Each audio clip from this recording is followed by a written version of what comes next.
Está no ar mais uma edição do Resenha das Gurias, o podcast de futebol feminino de GZH e da Rádio Gaúcha.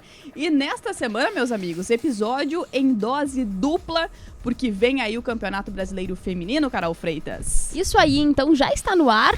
A galera com certeza já conferiu, né? O episódio que gravamos com a Anny Marabá, centroavante das Gurias Coloradas. Tivemos uma baixa aqui no elenco, que foi a Valéria Possamay, que teve que cumprir outros compromissos, né? Outros compromissos de trabalho. Então apenas eu bati um papo com a Anny Marabá, mas tá bem legal. Inclusive, neste episódio eu descobri que o nome dela é Anny Caroline Freitas, então somos quase homônimas. A família Freitas a família Freitas no futebol é um negócio espetacular. E aí hoje nós vamos ouvir o outro lado do Clássico Grenal, antes do Brasileirão. Pra manter tudo certinho, é isso aí. Já que a nossa audiência também cobra, né? Cobra, uma rivalidade Grenal. Né? E hoje o Resenha das Gurias tem o prazer de receber Camila Pini, meio-campista das Gurias Gremistas, anunciada neste ano. Já estreou como titular. E agora vem uma nova etapa dessa temporada, Camila, que é justamente, né, a estreia no Campeonato Brasileiro, mas antes disso, seja muito bem-vinda ao Resenha. É isso, obrigado pelo convite, muito feliz de estar aqui conversando com vocês. Como é que tem sido esses últimos dias de preparação, porque vocês tiveram a estreia na Supercopa, a gente vai falar um pouco mais sobre isso, mas justamente agora para fazer esses últimos ajustes, né, definir mesmo a escalação, né, que a Thaísa já sabe, mas daqui a pouco tem alguma dúvida. Mas a gente não sabe. A gente não sabe, tem gente ainda brigando por espaço. Como é que tem sido esses dias? Então, eu também não sei. É uma informação que eu também não sei passar para vocês, mas a gente está treinando duro. Eu acho que a Supercopa ela abriu as portas para a gente em relação à competição, em relação do que a gente vem vivendo dentro dos treinos. Então eu acho que a gente tem tudo para dar o nosso melhor dentro de campo, porque qualquer estreia de competição, meros detalhes podem ocasionar questões futuras que pode fazer com que o futebol seja bom ou não.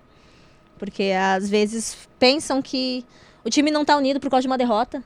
Então eu acho que a gente tem tudo para ter um jogo muito bom e pensamento positivo para que a gente saia vitoriosa.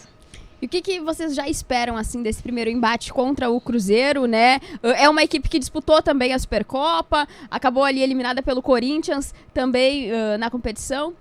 O que dá para esperar assim dessa abertura de campeonato? Então, o Cruzeiro já teve 2 jogos, que a gente infelizmente não conseguiu chegar tão longe assim. Mas a gente conseguiu avaliar algumas questões que são importantes para que nesse confronto com a gente pode ter muita coisa positiva para que a gente possa explorar para esse jogo. Camila, o que muda na preparação de um jogo como era contra o Corinthians, que a gente está falando de um duelo que ele é eliminatório, então ali tudo tem que acontecer assim, na mais... tudo perfeitamente para vocês conseguirem avançar, algo que não aconteceu. E agora para esse início do Campeonato Brasileiro, que a gente está falando, claro que é um campeonato que tem rodadas decisivas, né, é turno único. O que muda nessa preparação de um jogo para o outro? É que infelizmente detalhes vão causar um conflito ou uma coisa muito boa dentro de uma partida. Então, no Brasileiro, temos muitas chances, que são muitos jogos. Só que a gente pensa que cada jogo é uma final. Então, a gente espera ter muitas vitórias para que futuramente, no final do campeonato, a gente tenha a classificação.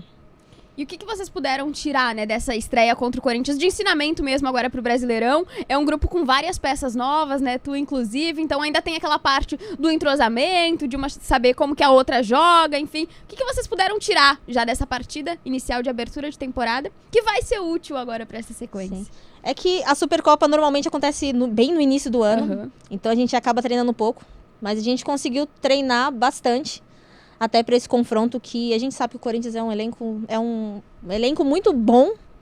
Então foi um jogo muito difícil. Infelizmente, situações aconteceram que acabaram ocasionando a derrota. Mas eu acho que desde sempre a gente tem o pé no chão. A gente vem treinando para que tudo dê certo. É que foge da gente algumas questões, né? Que a gente não joga contra a gente. A gente joga contra elencos que vão fazer por onde. Então, a preparação é mais o nosso conjunto, para que a gente consiga ter um bom resultado. Já que a gente está falando de jogos de Campeonato Brasileiro, deixa eu aproveitar aqui e agradecer também a nossa parceria de KTO. Na KTO, cada jogo é único, site proibido para menores de 18 anos. Jogue com responsabilidade, Trilegal, com respeito e igualdade à vida é Trilegal. Trilegal porque apoiar o futebol feminino é Trilegal. Além de Universidade Fevale, projetamos caminhos juntos. Sobre Campeonato Brasileiro, Camila, todo ano, acho que toda temporada que a gente tem observado, o nível ele sempre cresce, né, em relação a equipes que vêm da segunda divisão. A gente tem nesse ano que é o Juventude também, mais uma equipe gaúcha participante. O que vocês estão esperando desse Campeonato Brasileiro? Equipes que estão sempre investindo, o Grêmio aumentou o investimento também para esse ano. O que vocês estão observando desse campeonato e o que esperam também? Todo ano vem melhorando muito o Campeonato Brasileiro. Então eu acho que cada jogo tem que ser olhado com olhos especiais, porque a gente sabe que mesmo as equipes que estão subindo são equipes capacitadas. Então é isso, é poder jogar de igual para igual sempre. Todo time é considerado um Corinthians, que é um grande elenco, mesmo tendo acontecido a derrota, né, contra o São Paulo. Mas a gente sempre vai olhar para que possamos fazer grandes jogos mesmo com equipes que ainda estão chegando, né, no Campeonato Brasileiro. E a gente está falando agora de Campeonato Brasileiro, mas é uma temporada que ainda vai ter Copa do Brasil, depois vai ter Campeonato Gaúcho. Quais são os objetivos, assim? O que foi apresentado para vocês, atletas, para essa temporada de 2025? O que o torcedor pode esperar também desse ano? E a gente tem como objetivo chegar nas cabeças, porque eu acho que isso é importante. O torcedor, ele gosta de ver um time competitivo, gosta de ver um time que vai chegar nas finais. Então, é isso que a gente vem trabalhando. A gente quer estar sempre lá em cima.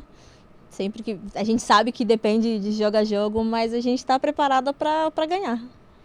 A Camila já fez a estreia dela com a camisa do Grêmio, mas eu queria aproveitar e ouvir de ti como surgiu essa oportunidade. Eu vi que até em uma entrevista para o clube tu falou que, nossa, quando surgiu a oportunidade, né, tu nem pensou duas vezes em aceitar esse convite. Como é que foram as tratativas? Tudo se resolveu muito rápido? Como é que é também vir disputar uma temporada e conhecer um pouco mais o futebol gaúcho? Eu estava no Fluminense. Então, quando surgiu essa conversa com meus empresários, que foi uma possibilidade, eu me senti muito honrada, porque eu sei da história do Grêmio, eu sei do quanto o Grêmio trabalha, dos acontecimentos que teve no ano passado. Então eu me senti muito honrada mesmo de poder estar aqui. Tua primeira experiência aqui num clube gaúcho, né? Como é que tá sendo a adaptação, assim, a Porto Alegre? Não fez frio ainda, né? Ainda tá tudo sob controle. A gente tem brincado muito sobre isso, né? Tá, inclusive, temperaturas altíssimas, assim, absurdas. Mas como é que tá a tua adaptação, assim, a Porto Alegre? O que já conhecemos? Não, eu acho engraçado que sempre quando alguém fala do Rio Grande do Sul, fala é muito frio. Você vai chegar, é muito frio. Aí chega, é um calor, meu Deus do céu, em muito junho quente. A gente volta a conversar. Em junho tu vai ver. Não tô esperando esse momento. Mas como é que tá sendo? O que te apresentaram? Já apresentaram um churrasco gaúcho, que é diferente do churrasco carioca que tinha lá no Fluminense, que é diferente do churrasco paulista? O que já te apresentaram de nosso aqui? O nosso é o melhor, tá? Pra falar. Não, eu gosto de churrasco, então carne é maravilhoso. Gosto dessa vibe, é uma resenha legal. Então churrasco sempre bem-vindo para todo clube, todo lugar. Mas eu não vou falar que eu não senti muita diferença. Mas o gaúcho, ele tem um molho, né, diferente. Muito bem. Sabe, Camila, que a gente tem observado no futebol brasileiro também o crescimento das jogadoras estrangeiras atuando aqui, né? E o Grêmio tem várias que hablam, né? Literalmente. Como é também essa adaptação entre vocês? Porque, a gente tem gente da Colômbia, de diversas, da Argentina. São diversas nacionalidades. Claro que a gente sabe que o futebol ele tem a sua língua, né? Cada uma entende ali dentro do campo. Mas como é que vocês se adaptam também às gringas? Rola um portunhol? Como é que funciona tudo isso no vestiário? Não, portunhol é 100%. Tem muita menina estrangeira. E a gente acaba se comunicando por mímica, muitas vezes. Porque o brasileiro fala muito rápido. Elas também falam muito rápido. Então tem situações que a gente fala, calma. Dá um time aqui no treino pra gente poder explicar, pra poder entender. Mas tá sendo muito legal. Eu, às vezes, do nada, eu tô falando em espanhol. Gente, não é espanhol. Pelo amor de Deus. Mas é um portunhol bem legal. Tá que dá legal pra entender, né? Se dá pra entender, tá tudo certo. Se a comunicação rola, é sobre isso e tá tudo bem. Mas eu queria te perguntar também, a gente fez essa pergunta recentemente aqui no Resenha, e eu gostei muito, então vou refazer, que é sobre a imersão de culturas ali, né? No Brasil, por exemplo, a gente tem alguns estilos musicais muito nossos, assim, né? O pagode, o funk, o sertanejo. E daí as colombianas, as argentinas. Houve um estilo de música um pouco diferente, né? Como é que é ali a adaptação? Estamos ouvindo já no Spotify ali uma musiquinha diferente ou as nossas são muito melhores? Então, eu já falo, elas estão no Brasil, elas têm que aturar o nosso funk, o nosso pagode, mas às vezes rola uma musiquinha diferente. A gente ainda brinca, elas dançam com a gente também. Tem aí a Mila que... Ai, a Mila é perfeita. É a argentina que é mais brasileira do que a argentina. Vamos tatuar um Pelé nela também, né? Eu acho ela que tem não, um Cristiano Ronaldo. Quando ela vier aqui no resenha, vamos fazer essa proposta. Acho que ela não vai gostar muito. Os argentinos não vão gostar, eu acho. Os argentinos... Vamos deixar essa pergunta pra ela quando ela vir aqui. Até pra gente estar nessa fase de apresentar os novos reforços. Camila, o que tu conseguiu demonstrar do teu futebol nessa primeira partida contra o Corinthians? Foi o melhor do que tu pensava em relação à estreia? Dá pra melhorar muito mais? É ainda o estilo de jogo que você e as outras jogadoras estão se adaptando? O que ficou um pouco mais também dessa estreia contra o Corinthians? Então tá sendo uma adaptação bem legal. Eu tô muito confortável jogando aqui no Grêmio. A Taissan, a gente tem uma conversa muito tranquila em relação do que a gente pode fazer, do que pode acontecer taticamente. Então, eu acho que para um atleta estar confortável dentro de campo, eu acho que é um fator que influencia muito. Ainda mais pra gente que quer ter esse desempenho melhor, então está sendo muito legal. Eu queria te perguntar sobre um jogo específico. Eu vi que te perguntaram sobre isso já na tua entrevista de apresentação na Grêmio TV. Então eu vou seguir nesse assunto, que é o Clássico Grenal. Né? A CBF divulgou a tabela detalhada das 8 primeiras rodadas e o Grenal vai acontecer na 7ª, então já sabemos, dia 28 de abril, às 7 horas da noite, no CT Hélio Dourado. E aí tu foi questionada sobre as expectativas ali do Clássico, o que já sabia sobre o Grenal. Eu quero saber... O que já foi te apresentado agora que tu chegou a Porto Alegre sobre o Clássico Grenal? Ali também a gente teve 2 clássicos agora decidindo o gauchão masculino. Já deu pra pegar o termômetro. Já deu pra pegar, assim, como é que é a rivalidade aqui no Rio Grande do Sul? Então, falam perca tudo, mas não perca um Grenal. Eu vejo que a rivalidade aqui é muito grande. Mas, assim, o derby ele acontece em todos os estados. Mas aqui é um confronto que eu vejo que sai sangue. Aqui Mas é legal. Aqui é um outro patamar, assim, né? Pessoal que nos desculpe, né? Mas a gente é um pouco bairrista também nesse caso. Então, no nosso clássico sempre a gente considera o maior. Mas Camila... E até muita gente, claro, né, que a gente pergunta aqui no resenha antes do Grenal. E daí fala, eu espero isso e isso. E depois que acontece o Grenal diz, eu tinha uma expectativa alta, mas foi um pouco além, assim, né, do que eu imaginava. Mas... Pra falar um pouco mais também da tua história, a gente estava conversando ali antes, porque a Camila, meus amigos, também é formada em Direito, né? Queria ouvir mais também dessa quase doutora Camila Pini. Como foi, assim, administrar isso na tua vida como atleta, mas também na vida de estudante? Como é que foi todo esse processo? E até te pergunto, por que o direito? Então, eu tenho uma empresária eterna que é minha mãe. Então ela falava que o futebol não é para sempre. Então a gente tem que acabar fazendo alguma coisa que, quando a gente parar, vai ter uma carreira, né? Um futuro. Hoje em dia, dá pra gente falar que é uma carreira. Você tá no meio do futebol. Mas naquela época o futebol não era tão visto como é visto hoje. Não tinha os salários que tá tendo hoje em dia. Graças a Deus, né? Evoluímos. Graças a Deus, muito. Então, minha mãe falou, você tem que estar aí, você tem que estudar. Então foram 5 anos de muita luta, mas que deram muito certo. Infelizmente não fiz a prova da OAB. Já falta esse mas detalhe, é que o pensamento era mais de prestar concurso, então uma coisa de cada vez. Mas formado em Direito graças ao meu padrinho. Infelizmente, não tenho mais ele hoje em dia. Mas foi um cara que na minha vida fiz. Até hoje faz. Porque lembrança a gente não tem como perder. Então ele foi um advogado que... Não só como advogado, mas como padrinho. Então influenciou muito nessa minha decisão. Foi ele que te inspirou a fazer o direito também? Porque destoou um pouco, né? Geralmente a gente vê as atletas fazendo fisioterapia, educação física... Coisas ligadas ainda ao futebol. Direito é mais atípico, assim, né? Então foi uma inspiração mais no teu padrinho mesmo. Então, é porque não tinha muita opção. Não vou negar. Mas ele foi minha grande inspiração. Vamos falar um pouco mais dessa vida no futebol também? A gente falou do direito agora, mas quando que o futebol surgiu na tua vida? E que é aquele momento, assim, que a gente tem falado muito, né? Quando vira a chavinha mesmo pra entender, olha, eu consigo, né? Lá naquele tempo diante de tantas dificuldades, de falar assim, não, eu ainda vou tentar ser atleta, me sinto bem aqui, é o que eu quero? Então, acho que para atleta, desde sempre a gente joga bola, né? Brincar de boneca não existe, chuta as coisas em casa e a mãe nunca gosta. Mas eu brincava muito na rua, como a maioria das meninas só brincava com meninos. Então sempre aparece alguém que fala, sua filha não quer fazer um teste em algum lugar? Minha mãe odiava, meu Deus do céu. Hoje minha mãe era fã, hoje ela ama, acompanha 100%. Mas quando eu fui fazer um teste, ela chegou no treinador e falou assim, pelo amor de Deus, fala que ela é ruim, não vai dar certo, deixa ela fazer outra coisa. Tive que fazer balé, eu fazia balé com a minha irmã, para poder jogar bola também. Caramba, olha. Mas era uma época difícil porque não tinha retorno, né? Então não tinha muito aquele apoio. E que a gente entende a preocupação da mãe também nesse sentido. Sim. Tanto que meu primeiro salário que eu recebi jogando futsal, eu entreguei pra minha mãe, falei, mãe, vou te ajudar. Não era nada aí. Mas ela ficou muito emocionada, eu também fiquei muito emocionada, mas que hoje em dia eu já ajudo minha mãe em muita coisa do que ela me ajudou na vida inteira. Eu vi tu falando também na entrevista do Grêmio que agora a tua mãe é uma das, talvez a pessoa que mais te apoie também no futebol. Quando é que foi que virou essa chavinha também pra ela de estou preocupada com a minha filha seguindo nessa área que é incerta pra agora acho que vai dar certo, vou dar 100% de apoio e as coisas vão acontecendo. Sim. Então, quando esse treinador olhou pra minha mãe que eu fui fazer o teste, ele balançou a cabeça e falou, não tem como.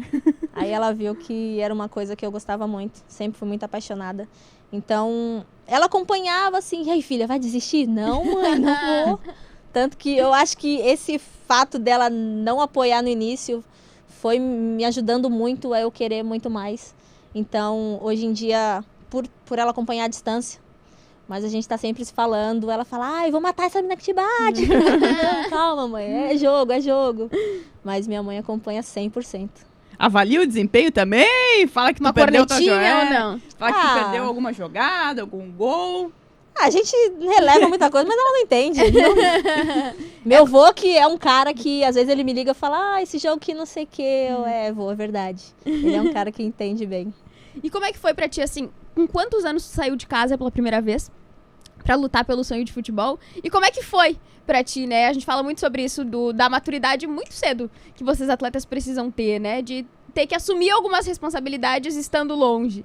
Como é que foi pra ti esse início? Então, eu tinha 14 anos. Eu jogava em São Paulo mesmo, entrei no Juventus. E aí eu tinha que ir pra escola, que a gente ganhava bolsa de estudo. Que normalmente isso era o padrão, né, de futebol. Falar, sua filha vai ganhar bolsa.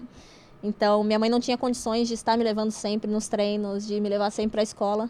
Então, a gente tinha uma van lá e um alojamento. Então, foi meu primeiro contato com atletas e estar em casa só de final de semana. Que hoje em dia isso é impossível. Fala, mãe, uma vez no ano e olha Natal. Lá. E ver alguns jogos, né, que acontecem lá em São Paulo também, que minha mãe sempre acompanha. Mas eu amadureci muito rápido. E eu acho que não tem como. Muitas atletas são assim, né? Desde sempre tem esse amadurecimento de estar fora de casa sempre. E agora com 34 anos, Camila, o que tu ainda almejas para tua carreira? O que tu espera nesse ano de 2024 com a camisa do Grêmio? Claro que o clube ele tem os objetivos dele, mas o que tu pensa também, assim como Camila, o que tu espera para essa temporada? Então, eu como Camila Pini e o clube do Grêmio, a gente está muito alinhado porque eu quero ser campeã de tudo. Eu almejo sempre vitórias, bons desempenhos, mas eu sei que tudo depende de mim. Para eu fazer bons jogos, eu tenho que estar num clube que vai me ajudar. E eu acho que esse ano está favorecendo muito a isso.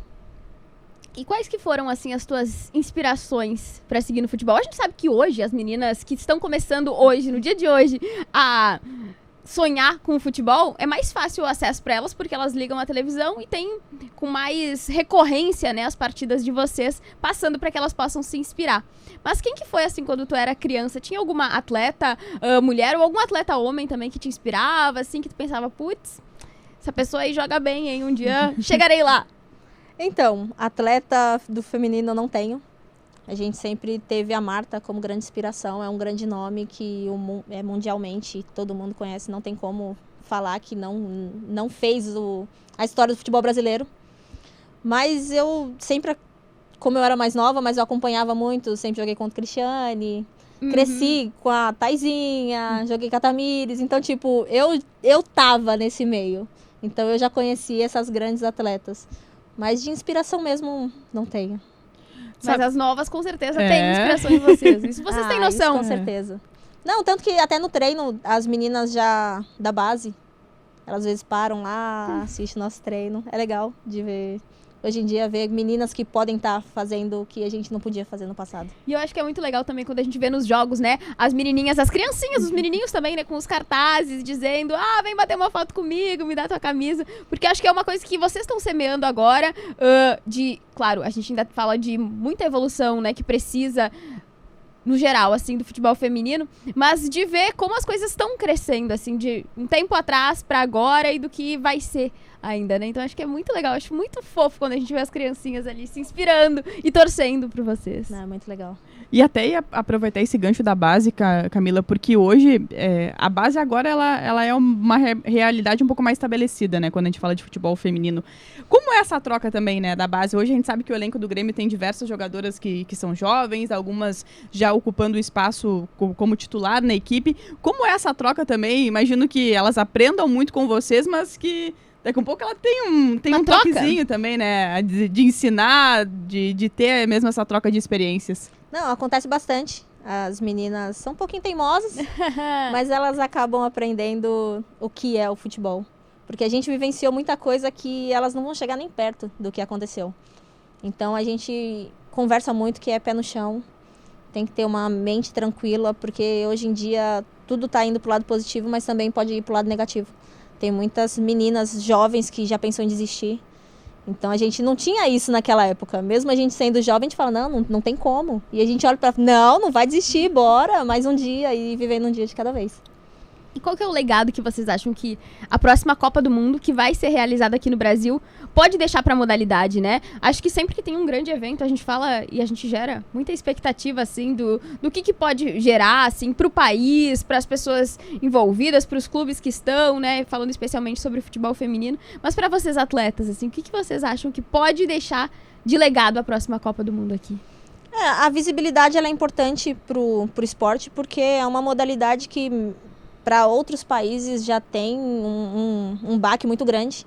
Ainda para o Brasil não é dessa forma, que eu acho que poderia ter mais reconhecimento, poderia ter essa visibilidade e a torcida poderia acompanhar mais. Porque eu sei que é complicado as pessoas falarem de futebol feminino, futebol masculino, mas a gente não pensa em futebol masculino. A gente quer melhorar a modalidade pra gente, não é nem visando os salários inexplicáveis, que é o que acontece no masculino. Então a gente quer vivenciar o que a gente pode oferecer, não é nem pensando no que os outros vão oferecer pra gente. É um lugar de direito, né? Que a gente tá falando aqui, né? Então, cada um com o seu espaço, cada um com a sua modalidade. Acho que foi um esporte no Brasil que foi proibido durante tanto tempo que agora o que se quer é o que é justo, né? O que a modalidade ela oferece também para o futebol masculino. Né? E quando a gente fala de salários, bom, não tá nem perto, né? E eu acho que um dia isso possa também ser equiparado. Eu acho que vai muito assim, teve um momento que o futebol feminino, as atletas precisavam trabalhar além de jogar, e a gente tá comparando também com o futebol masculino, em que tem atleta que ganha 3 milhões de reais por mês. Então, né, nem tanto ao céu, nem tanto ao inferno, assim, né, um meio termo ali que seja ok, que seja saudável. Sim. Que seja justo, né? É isso. Acima de tudo.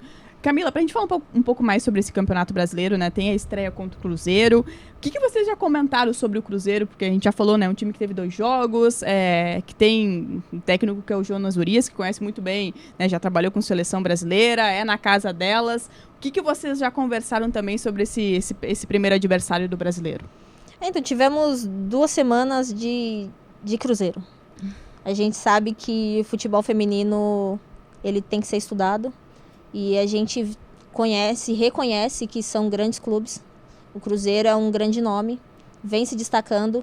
Então a gente precisa avaliar os detalhes, avaliar os erros que a gente pode aproveitar em relação ao que elas vêm mostrando dentro dos jogos, para que a gente possa melhorar no nosso desempenho para ter um resultado positivo, né?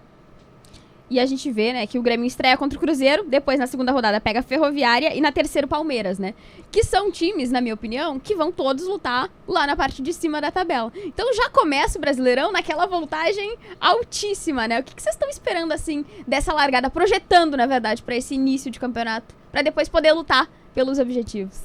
Então, esses 3 primeiros jogos são muito próximos. Então, o tempo de descanso, de recuperação para uma próxima partida, ele é curto. Então, a gente tem um staff, que é a parte coordenativa, que fala sobre cada equipe que a gente vem jogar. Então, a gente vai atuando da maneira que a gente possa nos favorecer para cada elenco. Então, a questão mesmo é um jogo de cada vez. Pensar só no Cruzeiro primeiro. Vocês trabalham com alguma projeção de pontos nesse início ou não? Cada não um vai nos contar. ou cada um é uma decisão mesmo. É uma informação privilegiada, né? Que não será revelada hoje. A gente só vai saber depois. É isso. O Maurício Salgado nos contou uma vez, acho que naquele ano de 2022, das Gurias Coloradas, mas a gente só ficou sabendo depois também. A nossa projeção de pontos era essa e a gente conquistou tal, gente. Tudo bem. Vamos deixar guardada essa informação. Vamos para as nossas perguntas tradicionais, Camila? Sim. Todo mundo que vem aqui, tá? Não, tranquilo. Responde 2. A primeira delas é: quem é a Camila Pini no ambiente do vestiário ali? Ela é a mais resenha, ela é aquela jogadora mais quietinha, ela é da música, ou ela bota o fonezinho e fica ali tranquila, não quer papo com ninguém? Como é que é essa concentração? Então, eu sou intermediária. Tá bem. Eu tô no meu momento de tranquilidade, de concentração, mas eu também sou do grupinho que brinca dentro do vestiário. Tá. E eu tenho uma suspeita sobre a resposta da próxima, que ela já deixou assim meio no ar durante o episódio. Tem um nomezinho que ele tá se destacando. E agora a pergunta é: quem é a mais resenha do vestiário do Grêmio nesse momento? Nossa, tem algumas. Mas eu vi um pouquinho até da entrevista com a Amanda, que ela até colocou o nome da Yamila. Também é um nome pra mim. Tá. É uma pessoa que eu tô tendo a oportunidade de conhecer muito bem, que a gente tem esse vínculo dentro e fora de campo. Ela é uma pessoa incrível, mas eu vou deixar em aberto esses outros nomes para outras oportunidades. Olha aí, temos o da segundo Yamila já o segundo voto. Muito bem, esse papo com a Yamila, ele vai ser feito em algum momento para ela responder, para ver se ela é a mais resenha. Antes da gente fechar esse bate-papo, deixa eu aproveitar e trazer o recado também da KTO. Na KTO você joga junto e com responsa, cada jogo é único na KTO. Acesse Palpite, site proibido para menores de 18 anos. Jogue com responsabilidade. Trilegal, com respeito e igualdade, a vida é trilegal. Trilegal, porque apoiar o futebol feminino é trilegal. E tem também o recado da Fevale. Vestibular Fevale está com inscrições abertas e este é o seu momento de estudar em uma universidade que transforma a realidade da nossa região. Aqui na Fevale, todos participam da projeção de novos caminhos em um ambiente inovador e que proporciona a melhor experiência de aprendizagem. Então, atenção para o site aqui. Inscrições em way.fevale.br e venha construir o seu futuro com a gente. Graduação Fevale, projetamos caminhos juntos. Camila, para agradecer muito, disponibilizar esse tempo no meio dessa correria, dessa preparação para conversar conosco. E, acima de tudo, né, Carol, para desejar muita sorte a você, que seja uma experiência muito boa aqui no futebol gaúcho e sempre que precisar, estamos com o microfone e as portas abertas também para trocar essa ideia. Que tu tenha gostado de participar do resenha, porque acho que a gente pretende repetir as resenhas ao longo da temporada, então desejamos muita sorte, que tu alcance todos os teus objetivos pessoais, que o Grêmio também alcance os objetivos da equipe, que seja uma grande temporada, né? Obrigada, muito feliz de estar conversando com vocês, espero também retornar com bons resultados, né? Que é ruim vir conversar sobre coisa negativa, né? Mas de verdade, muito feliz mesmo e obrigada e que seja um ano abençoado. Muito bem. Pra gente fechar o episódio de hoje, aqui destacando, né, essa primeira rodada das equipes gaúchas, a Carol já apresentou a Anne Marabá no episódio anterior. Episódio duplo essa semana, hein, minha gente? Pra vocês... Como trabalham, né? Impressionante. Impressionante. Pra trazer muito sobre essa expectativa pra estreia do Campeonato Brasileiro. Então, no sábado, temos as duas equipes gaúchas em campo. Às 16h, lá na Montanha dos Vinhedos, o Juventude que vai receber o América Mineiro. Aqui em Porto Alegre, no Sesc, o Inter que vai receber o Bahia. E no domingo, a estreia das Gurias Gremistas, Carol. Isso aí, 6h30 contra o Cruzeiro, lá em Nova Lima. Então, 3 joguinhos pra galera já ficar atenta nessa largada de Brasileirão Feminino. E assim, ó, esse ano é jogo no meio de semana e no final de semana, então não tem muito tempo aí pra ficar moscando, não. Então te liga pra tu não perder nenhum episódio do Resenha das Gurias. Estamos aqui na Rádio Gaúcha, no Spotify, aqui no YouTube de GZH, também pra você que nos acompanha em imagens. E pra dizer que a gente volta na próxima semana pra repercutir tudo, hein? Vamos lá, vamos que é as Gu! Beijo! Tchau, tchau!